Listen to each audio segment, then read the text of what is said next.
नमस्कार मित्रों, आज की इस वीडियो में हम सुनेंगे कार्तिक मास के महात्म्य की सप्तम कथा यानी 7वां अध्याय हम सुनेंगे, सप्तम अध्याय सुनेंगे। और यहाँ पर पुनः मैं आपको वही प्रसंग दोहराऊंगी कि राजा पृथु और भगवान देवर्षि नारद जी के बीच में बहुत ही महत्वपूर्ण वार्तालाप चल रही है। तो आइए सुनते हैं। ओम भूरिदा भूरि देहिनो मा द्रव्यम भूर्याभरम भूरि देहाति ददासि ओम भूरिद्रा ततस्य श्रुतम पुरुषा शूरम वृषहनम आ नो भजस्व राधाशी। तो इस प्रकार से भगवान विष्णु का मंत्र ये है कि लक्ष्मीपति, आप संसार में सबसे बड़े दानी हैं। आपसे बड़ा दानी भक्त वत्सल कोई नहीं है। जिस भी व्यक्ति को संसार से निराशा प्राप्त होती है, जो संसार से निराश हो गया, उन सभी को आश्रय देने वाले महाप्रभु महाकृपालु को मैं शत शत नमन करता हूँ। इस मंत्र का जाप करने से आर्थिक संकटों से भी मुक्ति मिलती। बहुत ही पवित्र मंत्र है।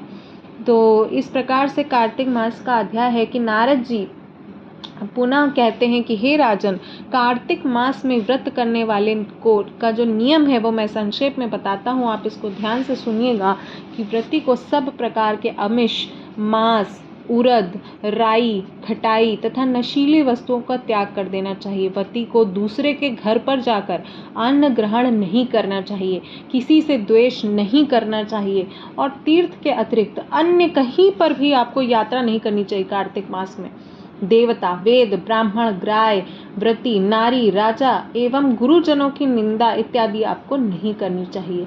व्रती को दाल, तिल, पकवान व दान में दिए हुए भोजन को ग्रहण नहीं करना चाहिए। किसी की चुगली, निंदा इत्यादि भी आपको नहीं करना चाहिए। किसी भी जीव का मांस आपको नहीं छूना चाहिए। पान, कत्था, नींबू, मसूर, बासी जूठे व अन्न का प्रयोग नहीं करना चाहिए। गाय, बकरी, भैंस इत्यादि के अतिरिक्त किसी भी अन्य पशु का आपको दूध भी नहीं पीना चाहिए। कांस्य के पात्र में रखा पंचगव्य, बहुत छोटे घड़े में रखा पानी और केवल अपने लिए ही पका हुआ भोजन ग्रहण करना चाहिए।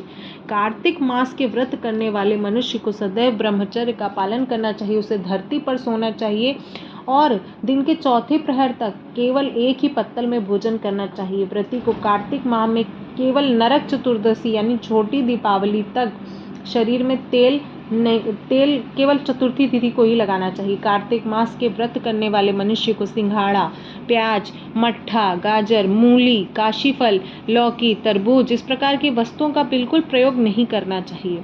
तथा जो रजस्वला स्त्री होती है, जो चांडाल्य होते हैं, पापी होते हैं, मलेच्छ होते हैं, पतित होते हैं, व्रतहीन होते हैं, ब्राह्मण द्रोही होते हैं, नास्तिक होते हैं, इन सभी से बात नहीं करनी चाहिए। भगवान विष्णु को प्रसन्न करने के लिए अपनी शक्ति के अनुसार चंद्रायण आदि से का व्रत करना चाहिए। उपयुक्त नियम का पालन करना चाहिए। देखिए, व्रती को प्रतिपदा के दिन कोहड़ा, द्वितीया के तिथि के दिन कटहल, तृतीया तिथि में तरुणी, चतुर्थी तिथि में मूली, पंचमी तिथि में बेल, षष्ठी तिथि में तरबूज, सप्तमी तिथि में आंवला, अष्टमी तिथि में नारियल, नवमी तिथि पर मूली, दशमी तिथि पर लौकी और एकादशी पर परवल, द्वादशी को बेर, त्रयोदशी को यानी प्रदोष के दिन मट्ठा, चतुर्थी तिथि को गाजर और पूर्णिमा को शाक का प्रयोग नहीं करना चाहिए। रविवार को आंवले का प्रयोग करना बहुत ही विशेष रूप से वर्जित बताया गया है। कार्तिक मास के व्रत करने वाले मनुष्य को यदि शाक में किसी भी शाक का सेवन करना चाहे तो पहले ब्राह्मण को दे दे और उसके बाद शाक का भोजन कर सकता है। यही विधान माघ व्रत के लिए भी है। देवोत्थनी एकादशी तक से पहले कही हुई विधि के अनुसार नृत्य ही जागरण, गायन, वादन इत्यादि करना चाहिए। इसको विधि पूर्वक करने वाले मनुष्य को देखकर यमदूत ऐसे भाग जाते हैं जैसे कि सिंह की गर्जना से हाथी भाग जाते हैं। कार्तिक माह का यह व्रत सभी व्रतों में श्रेष्ठ। इसके अतिरिक्त जितने भी व्रत, यज्ञ और 1000 की संख्या में किए गए, कई हजार की संख्या में किए जाने की तुलना आप इस जो यज्ञ वगैरह होता है उससे आपको इससे 1000 गुना फल प्राप्त होता है।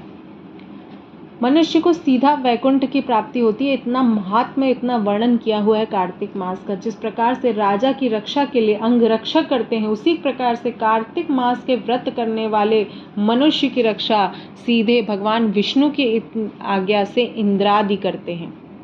व्रती मनुष्य जहाँ कहीं भी रहता है वहीं पर उसकी पूजा होती है, उसका यश फैलता है। उसके निवास स्थान पर भूत पिशाच इत्यादि कोई नहीं रह पाते। विधि पूर्वक कार्तिक माह का व्रत करने वाले मनुष्य के पुण्यों का वर्णन स्वयं ब्रह्मा जी करने में असमर्थ हैं। यह व्रत सभी पापों को नष्ट करने वाला, पुत्र पौत्र को प्रदान करने वाला व धन धान की वृद्धि करने वाला है। इस प्रकार से आज कार्तिक मास का 7वां अध्याय संपूर्ण होता है।